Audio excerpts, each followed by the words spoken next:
A rural North Dakota community has created a way to honor those lost to suicide. The Lignite area Riders for Life hosts an annual suicide awareness fun run. Event founder Grady Bakken says it's inspired by his brother, who died by suicide in 2012. He says the event begins in Lignite with a breakfast, followed by an organized stops at area businesses. Motorcycles, classic cars, a fun bus, and more have made appearances in previous years. Bakken says the event concludes in Lignite with a street dance and supper.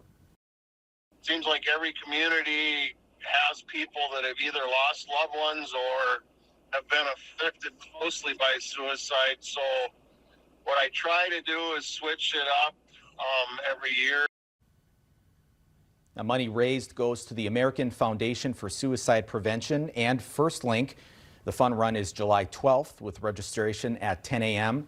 He says it's open to anyone 21 and older.